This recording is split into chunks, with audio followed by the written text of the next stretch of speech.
एकनाथ शिंदे साहेबांच्या बाबतीत सुद्धा तोच प्रकार होणार होता का, असा प्रश्न आम्हाला होऊ शकतो. याबद्दलची माहिती ही डीजीसीएने काय प्रसिद्ध केली आहे का? एकनाथ शिंदे साहेब याबाबतीत स्पष्टपणे सांगू शकतात. पण जी माहिती आमच्यापर्यंत आलेली आहे ती आमच्यापर्यंत आलेली आहे. परत ते विमान बहारेनला आणलं गेलं आणि बहारेनला आल्यानंतर सगळ्या परमिशन तिथे घेतल्या आणि मग झुरिकला तिथे गेलं. म्हणून आम्ही सांगतो VSR या कंपनीवर तुम्ही विश्वास ठेवू नका. हे विमान आहे ज्याला एकनाथ शिंदे साहेब स्वतः डावसला गेले होते. हे विमान म्हणजे 16 ते 20 जानेवारी दरम्यान 23ला दावोसला विमान गेलं होतं. कुठलंही विमान VIP ला घेऊन जात असेल, नाहीतर तुम्ही स्वतः जात असाल तर फ्लाईट प्लॅन द्यावा लागतो. फ्लाईट प्लॅन जात असेल, समजा आपण पुण्यावरनं समजा दिल्लीला चाललो, राजस्थानच्या एअरपोर्टला सांगावं लागतं, ETC ला सगळ्याला सांगत क्लिअरन्स घेत पुढे जावं लागतं की दुसरं विमान आहे का. आणि जर इंटरनॅशनल प्रवास असेल तर मग तिथे आपल्याला बघावं लागतं की दुसऱ्या देशांची परवानगी आहे का. आणि बिना परवानगी जर विमान त्या देशामध्ये गेलं तर ते विमान पाडलंही जाऊ शकतं. आणि तसंच काहीतरी हे एकनाथ शिंदे साहेबांच्या बाबतीत घडलं अशी माहिती आमची आहे. एकनाथ शिंदे साहेब स्वतः होते आणि त्याच्यामध्ये काही इतर अधिकारी होते. याच्यामध्ये झालं असं, बहारेनला हे विमान खरं 8 तासाचा प्रवास आहे. लेह जेट सहसा 4 तासच्या आसपास जाऊ शकतं. बहारेनला हे विमान उतरलं, त्याच्यात रिफ्युलिंग झालं. रिफ्युलिंग झाल्यानंतर ते झुरिकला जात असताना इराण, कारण उडल्यानंतर इराणचा समुद्र आणि तो भाग येतो, इराणमध्ये त्याला तिथून जावं लागतं. इराणच्या देशाने म्हणजे आता इराण आता वॉरमध्ये तुम्हाला माहिती आहे की त्या विमानाला जवळ जाऊन आम्हाला जे कळालेलं आहे कदाचित दुसरे फायटर जेट सुद्धा तिथं आले होते आणि त्यांनी सांगितलं होतं तुम्ही जर आत्ताच्या आत्ता नाही वळला तर तुमचं विमान आम्ही पाडू.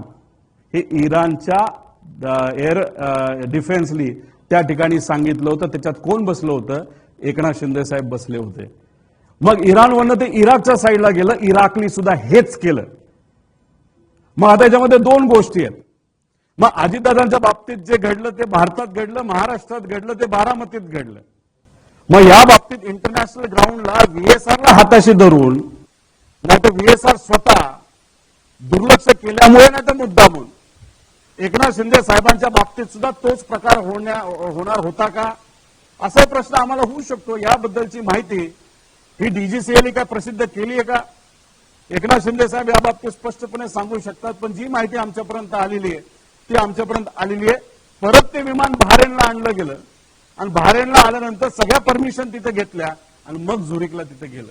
म्हणून आम्ही सांगतो VSR या कंपनीवर तुम्ही विश्वास ठेवू नका. कधी काय होईल, कधी काय केलं जाईल हे कोणाला सांगता येत नाही. आणि मग एकनाथ शिंदे साहेबांच्या बाबतीत सुद्धा हे घडलं असं आम्हाला कळलंय. एकनाथ शिंदे साहेब नाहीतर इतर काही जे काही कुणी अधिकारी असेल ते स्पष्टपणे तिथं सांगू शकतील. इराक आणि इराणमध्ये वॉर आहे, त्याकडनं आपल्याला काही डेटा मिळू शकत नाही. बहारेनकडनं मिळाला तर आपल्याला ते कळू शकतं. त्याच्याच बरोबर VSR व्हेंचर हे 6 महिन्यासाठी हे UAE मध्ये बँड होतं का? जेव्हा कोविडचा काळ होता, कोविडच्या काळामध्ये लोक जिथं कुठं अडकली होती, प्रायव्हेट जेट हे एक व्यक्ती नाही ते एक कंपनी बुक करतं. तर तुम्हाला सीट विकता येत नाही, त्याला कमर्शियल लायसन्स लागतं. पण VSR हे पैसे कमवच्या नादामध्ये पेशंटकडनं सुद्धा भरमसाठ पैसा घेत होतं आणि त्यासाठी UAE मध्ये त्यांना 6 महिन्यासाठी बॅन केलं होतं. हा एक फार मोठा विषय आहे.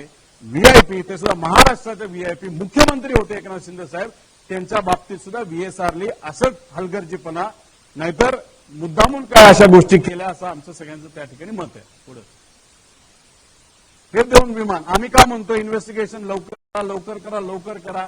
त्याचं कारण असं आहे की कागदपत्र रंगवली जाऊ शकतात, जी रंगवली जात आहेत. आणि त्याच्याच बरोबर जी विमानं आज महाराष्ट्रात आहेत, भारतात आहेत, ती हळूहळू बाहेर ढकलली जातात. हे 2 विमानं आम्हाला कळाले. आणि खास करून हे लेगेसी 600 जे हैदराबादला होतं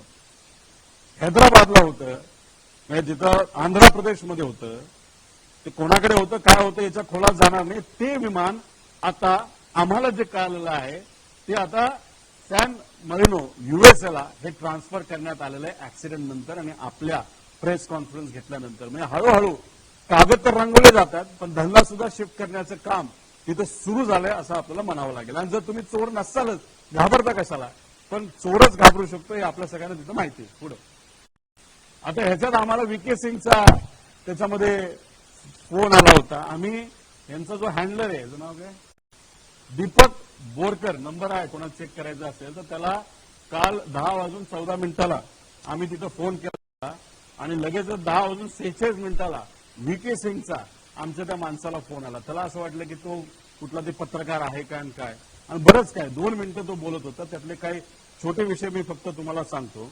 त्याच्यामध्ये तो बोलत असताना त्यांनी सांगितलं एआयबीने मुझे क्लिअरन्स दिया है, म्हणजे रिपोर्ट जो आला म्हणजे त्याचं मत आहे की एआयबीने मला क्लिअरन्स दिलेला आहे, तर तुम्ही अधिकची माहिती तुम्हाला कशाला त्या ठिकाणी पाहिजे. त्याच्याच बरोबर नीचे से ऊपर तक हमारी पोहोच आहे असं व्हीके सिंग आम्हाला सांगतो, आमच्या माणसाला सांगतो. नीचे से ऊपर तक, आता ऊपर तक म्हणजे मंत्र्यापर्यंत हा मोठा प्रश्न आहे. नीचे से म्हणजे कुठून हे आपल्याला बघावं लागेल. कोई भी कुछ नाही सकता, म्हणजे आमचं कुणीच काही बिघडू शकत नाही. महाराष्ट्राचा एवढा मोठा नेता गेला आहे, अजितदादा त्याच्यामध्ये वारलेले आहेत, ते आपल्यात नाहीये. आणि मग अजित काका तिथं नसताना, अजितदादा आपल्या तिथं नसताना त्यांचा ऍक्सिडेंट तिथं झाल्याने हा म्हणतोय की म्हणजे आमचं कुणी काय बिघडू शकत नाही. त्यानंतर अभी भी हमारे प्लेन उड़ रहे हैं, सरकार भी हमारे प्लेन यूज कर रही है, तो आपको क्या दिक्कत है. म्हणजे व्हीएसआरचे विमान अजून सुद्धा उडतायत, सरकार ते विमान त्या ठिकाणी वापरते. काही प्रमाणात महाराष्ट्रातले मोठे मोठे नेते ज्याच्यामध्ये ज्यांचा ऍक्सिडेंट झाला त्यांचे नातेवाईक सुद्धा व्हीएसआरचं विमान वापरतायत, तर रोहित पवारला त्यात काय पडलेलं आहे असं व्हीके सिंगने तिथं मला सांगितलेलं आहे. मला नाही, माझ्याशी नाही बोलला, तो माझ्या लोकांशी बोलला. हे झालं, हे सगळे पुरावेत. आता मी होम मंत्रालयाला म्हणतो, तुमच्याकडे जर व्हॉट्सअप हॅकिंग आणि व्हॉट्सअप रेकॉर्डिंग काढण्याची जर तुमच्याकडे यंत्रणा असेल तर काढा. काल काय बोलला ते तुम्ही बघा, पण फक्त एवढंच काढू नका. व्हीके सिंग 28 जानेवारीच्या आधी 6 महिने कोणाकोणाशी बोलत होता आणि काय काय बोलत होता, व्हॉट्सअप पासून इतर सगळ्या गोष्टींवर हे तुम्ही काढा. आणि 28 तारखेपासून आजपर्यंत त्यांनी कोणाला तो भेटला हे सुद्धा तिथे बघा. महाराष्ट्र सदनला तो गेला होता का नव्हता, आणि गेला असेल तर कोणाला भेटला हे सुद्धा तुम्हाला जर काढता आलं गेल्या 5-6 दिवसामध्ये, हे सुद्धा तुम्ही त्या ठिकाणी काढलं बल, असं आमच्या सगळ्यांचं मत आहे. पुढे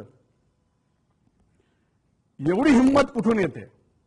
आता व्हीएसआर म्हणजे मालक व्हीके सिंग आमच्या लोकांशी असं जर बोलत असेल, महाराष्ट्राचा एवढा मोठा नेता जाऊन सुद्धा अहंकार दाखवत असेल, एवढी हिंमत येते कुठून. व्हीएसआर मध्ये कोणाची इन्व्हेस्ट आहे, कोणाचा पैसा काही घेणं देणं नाही, आम्हाला काही फरक पडत नाही. ते काय आमची कॉम्पिटिशन नाही ना, मी त्या धंद्यामध्ये आहे.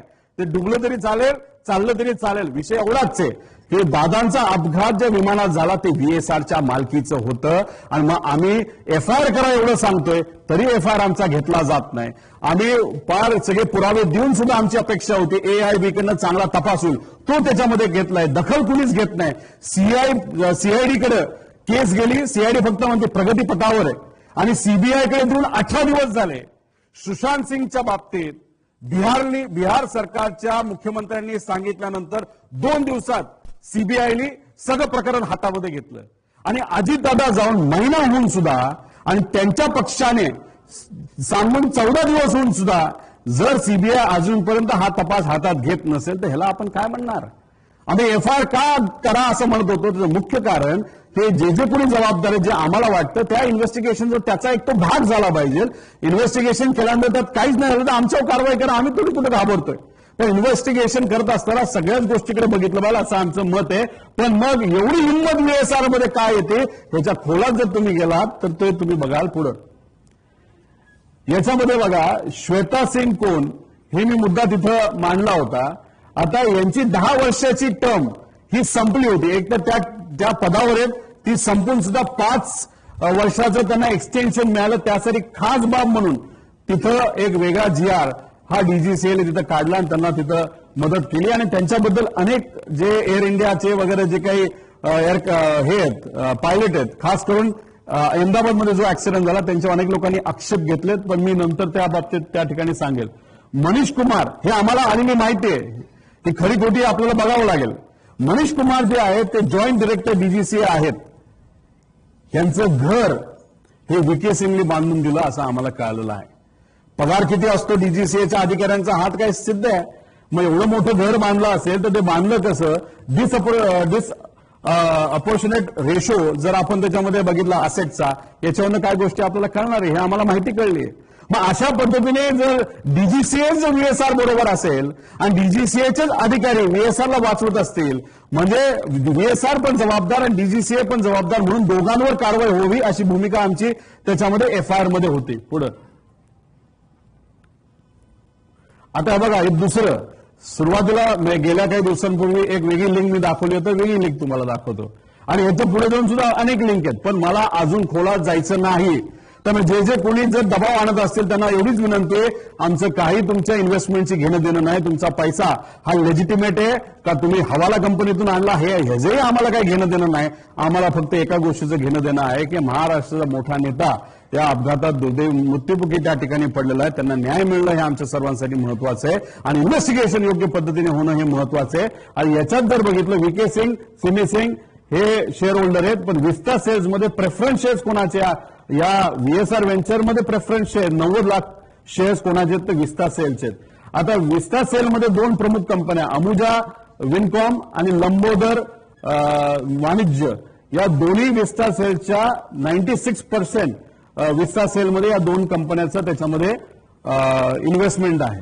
आता ह्याच्यात जर आपण खोलात गेलो तर ह्याच्यामध्ये 8 नावं अशी आहेत जी कॉमन निघतात. 8 नावं ह्याच्यामध्ये तुम्ही खाली बघितलं असेल, विस्ता सेल्सच्या 27 वेगवेगळ्या कंपन्या आहेत, त्याच्याबद्दल मी नंतर सांगेल.